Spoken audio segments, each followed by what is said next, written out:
আসসালামু আলাইকুম রহমতুল্লাহ। বাংলাদেশের লাশের রাজনীতি নতুন কিছু নয়, এটা পুরাতন, অনেক আগে থেকে চলছে। আপনারা জানেন, পুরো বিশ্বকে হতবাক করে দিয়েছে পুরান ঢাকার মিটফোর্ডের সামনে ব্যবসায়ীকে উলঙ্গ করে পাথর মেরে যেভাবে হত্যা করা হয়েছে। কোনো সভ্য দেশের মানুষ, যাকে বলা হয় যে মনুষ্যত্ব বোধ, যার ভেতরে বিন্দু পরিমাণ আছে, সেই ঘটনা ঘটাতে পারে না। এই ঘটনার পরে পুরো বাংলাদেশ উত্তাল, পুরো বাংলাদেশ বিক্ষোভে ফেটে পড়েছে। কিন্তু আমি এটার ভেতরে রাজনীতির গন্ধ পাচ্ছি।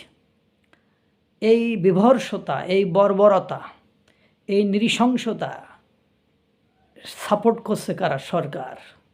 মবক্রেসি, মব এর নামে সকল দল আপনার সরকারি সাপোর্টে, যারা আওয়ামী লীগ ব্যতীত বাংলাদেশে আছে, তাদেরকে ইসলামী লেবাস দিয়ে ইসলামের নামে একের পর এক অঘটন ঘটিয়েছে।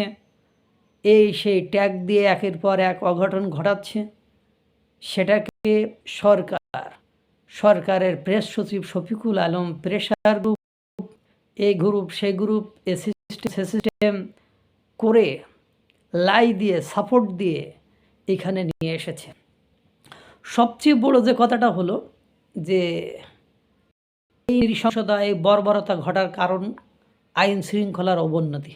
একটা রাজনৈতিক দল যদি তার নেতা কর্মীরা কোনো অপকর্ম করে, তাহলে তারা বড়জোর কী করতে পারে? তাকে স্থায়ীভাবে বহিষ্কার করতে পারে। তাকে তার নেতাকর্মীদের নালে থাকলে পুলিশে সোপর্দ করতে পারে। আর তারাও বলতে পারে যে যারা এই হত্যাকাণ্ডের সাথে জড়িত, আমরা তাদেরকে বহিষ্কার করলাম, স্থায়ীভাবে বহিষ্কার করলাম, তাদেরকে শাস্তি দিন, তাদেরকে যা খুশি তাই করেন। এর বাইরে আর তারা কি করতে পারে? কারণ তাদেরকে নিয়ন্ত্রণ, তাদেরকে শাস্তি দেওয়া, তাদেরকে ফাঁসি দেওয়া, এগুলো যারা সরকারে আছে তাদেরই তো দায়িত্ব। কিন্তু দুর্ভাগ্য হলো সত্য যে সরকারে আছে ডক্টর ইউনূস, আর স্লোগান দেয় তারেকের বিরুদ্ধে। অর্থাৎ বাংলাদেশের অন্যান্য রাজনীতিবিদরা এটা দিয়ে ফায়দা নিতে চাচ্ছে। তারা আসলে দেশের আইন শৃঙ্খলা অবস্থার উন্নতি চায় না। স্লোগান দিচ্ছে যে মানে মানে অমুক জায়গার হত্যাকাণ্ড, তারেক তুই জবাব দে। আরে ভাই, তারেক কি রাষ্ট্রীয় ক্ষমতায়? সে রাষ্ট্রীয় ক্ষমতায় যাবে, সে কি রাষ্ট্রীয় ক্ষমতায়? সে তো রাষ্ট্রীয় ক্ষমতায় নয়। রাষ্ট্রীয় ক্ষমতায় ডক্টর ইউনূস, স্লোগান তো তার বিরুদ্ধে হবে। সোহাগ কেন হত্যারে ইউনূস তুই জবাব দে। স্লোগান ঘুরে গেল কিভাবে? ওই একই দিনে গতকালকে আপনার মসজিদের ইমামকে এলোপাতাড়ি কুপিয়েছে চাপাতি দিয়ে। কই, সেটা নিয়ে তো স্লোগান হয় না। না, ওতে রাজনৈতিক ফায়দা নাই, রাজনৈতিক সুবিধা নাই, এই জন্য ওটা নিয়ে স্লোগান হয় না। তো কেন হয় না?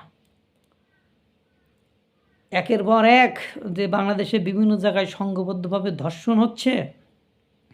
এই যে বিএনপির নেতাকে, বহিষ্কৃত যুবদল নেতাকে বাড়ির সামনে গুলি করে হত্যা করেছে এবং তার মৃত্যু নিশ্চিত করার জন্য তার পায়ের রগটা কেটে দিয়েছে।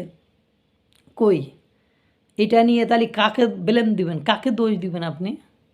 মার্চ টু যমুনা করার কথা, স্বরাষ্ট্র উপদেষ্টারে খেয়ে ফেলার কথা। স্বরাষ্ট্র উপদেষ্টায় আজও কথা বলতেছে, হাসতেছে। তো এখন ঘটনা হল যে বাংলাদেশের মানুষ সব কিছুতে রাজনৈতিক ফায়দা খোঁজে। মানে জামাত ইসলাম কি মব তৈরি করতেছে না? তারা ঝামেলা করতেছে না? এনসিপি মব তৈরি করতেছে না? তারা ঝামেলা করতেছে না?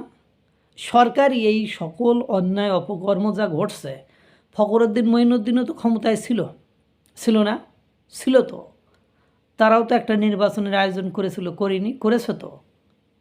তাহলে আপনি ডক্টর ইউনূস, মানে আপনি আপনার সময়ে 5ই আগস্ট থেকে আজ পর্যন্ত কতগুলো লোক বিনা বিচারে হত্যা করা হয়েছে, কতগুলো মায়ের কোল খালি করা হয়েছে, ডক্টর ইউনূস আপনি কি এই হিসাব জানেন? সব জায়গায় রাজনীতি চলে, সব জায়গায় রাজনীতি খোঁজে। হাস্যকর। এসব কোনো কিছুই বন্ধ হবে না, কারণ আমরা তো চাচ্ছি না যাদের অ্যাক্টিভ হওয়ার কথা, যাদের সক্রিয় হওয়ার কথা, যাদের মানে ভূমিকা থাকার কথা, তাদের পেছনে না লেগে আমরা রাজনৈতিক ফায়দা খুঁজতেছি। এভাবে করে কি আদৌ উপকার হবে? হবে না। কারণ মানসিকতার পরিবর্তন, কাদের বিরুদ্ধে হুঙ্কার দেব? সরকারের বিরুদ্ধে, তা না রাজনৈতিক বিরুদ্ধে। রাজনৈতিক দল যে তাদের সাথে বুঝুক, মানে সরকার যে তাদের সাথে বুঝুক কি করবে না করবে। সব জায়গায় রাজনৈতিক লাশের রাজনীতি চলতে আছে। আল্লাহ তাআলা সকলকে ক্ষমা করুক, মাফ করুক এবং শুভবুদ্ধির উদয় হোক, এই কথাই বলতে চাই। আসসালামু আলাইকুম ওয়া রাহমাতুল্লাহ।